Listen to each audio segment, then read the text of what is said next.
विश्व योग दिवस एवं शनिवार निमित्ते श्री कष्टभंजन देव हनुमानजी दादाने प्योर सिल्कना वाघा પહેરાવવામાં આવ્યા સાથે સિંહાસને 100 કિલોથી વધુ ગુલાબના ફૂલોનો શણગાર કરવામાં આવ્યો અને સુખડીનો અન્નકૂટ ધરાવાયો।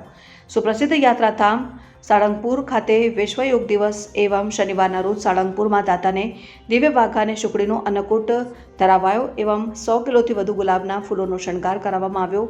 આજે સવારે 5:30 કલાકે મંગળા આરતી, 7 કલાકે શણગાર આરતી પૂજારી સ્વામી દ્વારા કરવામાં આવ્યો હતો। મંદિર પરિસરમાં આવેલ યજ્ઞશાળામાં મારુતિ યજ્ઞનું આયોજન કરવામાં આવ્યું હતું। વિશ્વ યોગ દિવસ નિમિત્તે કિંગ ઓફ સાળંગપુર દાદાના સાનિધ્યમાં વિશ્વ યોગ દિવસ યોગની સૂર્ય નમસ્કાર વિવિધ આસના, જેમાં બરવાળા તાલુકાના લોકો સહિત અહીં દાદાના દર્શને આવેલા ભક્તો પણ જોડાયા। આજે અનેક હરિભક્તોએ દર્શન એવં મહાપ્રસાદીનો લાભ લઈ ધન્યતાનો અનુભવ કર્યો હતો।